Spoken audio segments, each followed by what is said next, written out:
Hello बच्चों, यदि आपके पास +2 में बायोलॉजी सब्जेक्ट है, बायोलॉजी का मेन स्ट्रीम है या आपके पास एडिशनल बायोलॉजी सब्जेक्ट है, इस वीडियो में मैं आपको कुछ ऐसी जनरल बातों के बारे में बताऊंगा जिनका अगर आप ध्यान रखते हैं तो आसानी से आपके बायो के अंदर 95+ मार्क्स आ सकते हैं।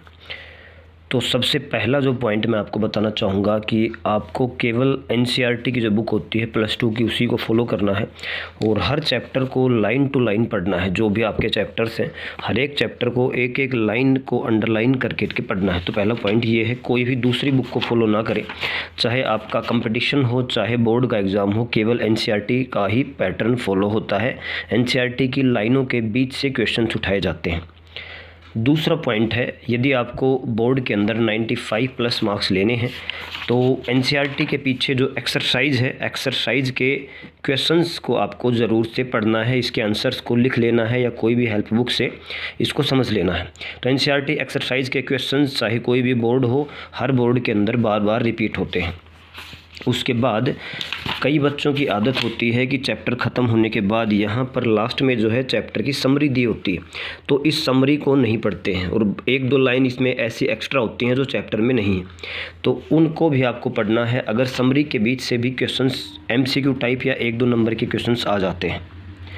उसके बाद जो आपको बात ध्यान रखनी है कि चैप्टर के बीच में ऐसे बोल्ड लेटर्स लिखे हुए रहते हैं, जैसे आपको यहाँ पर दिख रहा है bilobed, dithecous, microsporangia, pollen sac. तो बहुत बार देखा गया है कि जो एमसीक्यू क्वेश्चंस हैं और 2 से 3 नंबर के क्वेश्चंस हैं वो इन बोल्ड लेटर्स के ऊपर पूछ लिए जाते हैं। तो आपको हर एक जो बोल्ड लेटर है हर पेज के अंदर उसका मीनिंग अच्छे से क्लियर हो, उसको लिखना आपको आना चाहिए। अगला पॉइंट है, बात यदि लिखने पर आई है तो जब भी एनसीईआरटी की कोई डेफिनेशन पूछी जाती है या कोई स्टेटमेंट पूछी जाती है तो अपनी लैंग्वेज में लिखने की बजाय आपको जो एनसीईआरटी के अंदर लाइन लिखी हुई है, जो वर्ड्स लिखे हुए हैं, उनको यदि आप लिखते हैं तो उसमें आपके ज़्यादा नंबर आने के चांस हैं। अगला है, बहुत सारे ऐसे क्वेश्चंस हैं एनसीईआरटी के अंदर जो पॉइंट वाइज दिए हुए हैं, जैसे कि यहाँ पर लॉ ऑफ डोमिनेंस में 3 पॉइंट हैं। ऐसे ही जैसे कि यहाँ पर जेनेटिक कोड के अंदर अलग अलग 6 पॉइंट दिए हुए हैं।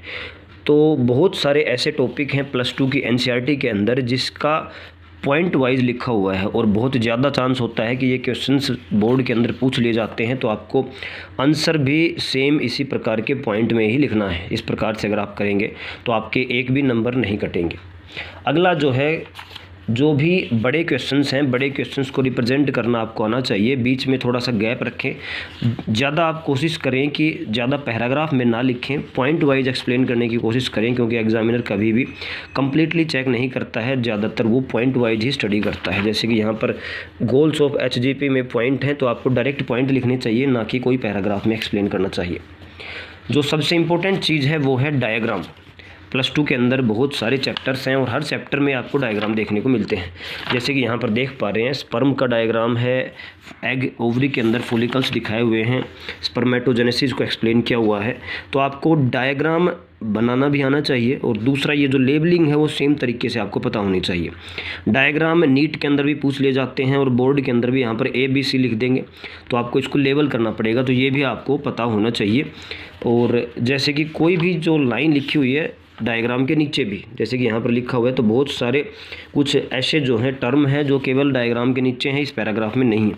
तो डायग्राम को अच्छे से ड्रॉ करना, उसको लेबल करना और किस चीज़ का डायग्राम है ये आपको पता होना चाहिए। इसके बाद जैसे कि आपको हर जो है क्वेश्चन पेपर जो होता है, चाहे बोर्ड का हो चाहे नीट का हो, आपको प्रीवियस ईयर क्वेश्चंस को ज़रूर से प्रैक्टिस करना चाहिए। प्रीवियस ईयर क्वेश्चंस आपको बता देते हैं कि किस स्टैंडर्ड के क्वेश्चंस जो है पूछे जाते हैं बोर्ड के अंदर या फिर नीट के अंदर, तो आपको हमेशा प्रीवियस ईयर क्वेश्चंस को रिपीट करना चाहिए, इसकी प्रैक्टिस करनी चाहिए। लास्ट जो पॉइंट है बेटा वो ये है कि बच्चे जब भी रिवीजन की बात करते हैं, तो मान लीजिए उन्होंने एनसीईआरटी तो एक बार चैप्टर को पढ़ लिया, उसके बाद जब भी हम रिवीजन के लिए बोलते हैं तो वो रिवाइज़ नहीं करते हैं एनसीईआरटी को लाइन टू लाइन। मेन आपको ध्यान रखना है, जो बच्चा +2 की एनसीईआरटी को लाइन टू लाइन 8 से 10 बार रिवाइज़ कर लेगा तो ये एनसीईआरटी उसके टिप्स पर हो जाएगी। और मैं आपको गारंटी देता हूँ नीट के अंदर भी आपका ऐसा माइंड होगा कि आपको हर क्वेश्चन का पता होगा कि ये क्वेश्चंस कहाँ से पूछा गया है, एनसीईआरटी में कौन से पेज के ऊपर कौन से कोने में लिखा हुआ है, इतना भी आपको प्रैक्टिस हो जाएगी। तो हर बार जब भी आप रिवीजन करते हैं तो हमेशा जो है एनसीईआरटी की लाइनों को पढ़ना है। ऐसा नहीं कि आपको जैसे लग रहा है कि ये तो मैंने पहले जो है पढ़ा हुआ है तो ऐसी कोई नई बात नहीं है, लेकिन इतनी बड़ी गलती नहीं करनी आपने। हर बार जो है जब भी आप रिवाइज़ करें, हर पॉइंट को, हर लाइन को बार बार पढ़ें। जब आप एनसीईआरटी को पहली बार पढ़ें तो उस समय पढ़ते हुए जो भी इम्पोर्टेंट चीज़ें हैं उसको अंडरलाइन कर लें। आपको लग रहा है कि कंप्लीट जो लाइन ही इम्पोर्टेंट, तो पूरी को अंडरलाइन कर लें। अगली बार जब पढ़ेंगे तो जो आपने अंडरलाइन किया हुआ पार्ट है उसको अच्छे से पढ़ें। ऐसा नहीं है कि जो अंडरलाइन नहीं है उसको नहीं पढ़ेंगे, उसको भी पढ़ें, लेकिन मेन आपका जो ध्यान है वो जो आपने अंडरलाइन किया है उसके ऊपर रखें। ऐसा करने से आपका जो माइंड है उन चीज़ों को पकड़ पाएगा। जो बाकी बच्चे जो एनसीईआरटी केवल एक बार पढ़ते हैं या इतना रिवीजन नहीं करते, वो उनको दिक्कत आएगी। तो मेन है कि आपको ये सारी चीज़ें अगर आप फॉलो करते हैं तो बायो के अंदर 95+ नंबर आ सकते हैं। चाहे आपका बोर्ड सीबीएसई हो, हरियाणा बोर्ड हो, कोई भी बोर्ड हो, हर बोर्ड के अंदर ये चीज़ें आप फॉलो करें। एनसीईआरटी कह सकते हो बायो के लिए बाइबल है। एनसीईआरटी के बाहर कुछ भी नहीं आता है, चाहे नीट हो चाहे बोर्ड हो। तो ये था वीडियो। अगर वीडियो आपको कोई फ़ायदेमंद लगता है तो वीडियो के नीचे आप अपने कमेंट्स बता सकते हैं, और किस टॉपिक के बारे में आगे और वीडियो देखना चाहते हैं, या बायो का अगर कोई टॉपिक है जो आपको समझ नहीं आ रहा है तो मैं बिल्कुल आसान भाषा में उसको आपके लिए वीडियो तैयार